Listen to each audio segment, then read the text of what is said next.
America చెప్పు చేతల్లో నడుస్తుంది నాటో. ఏదైతే నార్త్ అట్లాంటిక్ ట్రీటీ అంటూ ఈ నాటో ఉందో వీళ్ళకి వాస్తవంగా ఇటు రష్యాలో ఉన్నటువంటి ఒకప్పుడు విడిపోయి దేశాలుగా మారిపోయినటువంటి రాష్ట్రాలను కూడా కలుపుకుని ముందుకు వెళ్తున్నటువంటి పరిస్థితి. ఈ నాటో దేశాలన్నిటికీ కూడా ఆయుధాలకు బడ్జెట్ సంయుక్తంగా ఉంటుంది.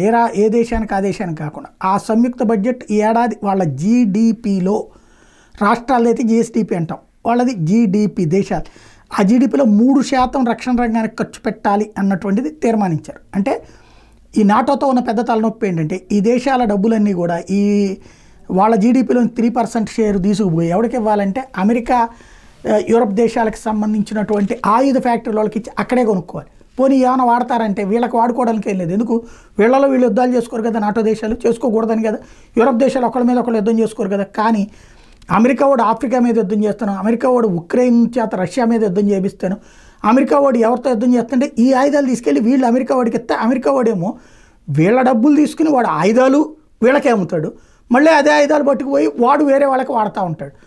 జీతాలు వీళ్ళయ్యే సైనికులకి, ఆయుధాల డబ్బులు వీళ్ళయ్యే వీళ్ళ బడ్జెట్లో నుంచినే. ఫైనల్గా అమెరికా వాడు మాత్రం బెనిఫిట్ పొందుతూ ఉంటాడు. అపర మేధావిత్వం అమెరికాదైతే వెర్రితనం నాటోదనమాట.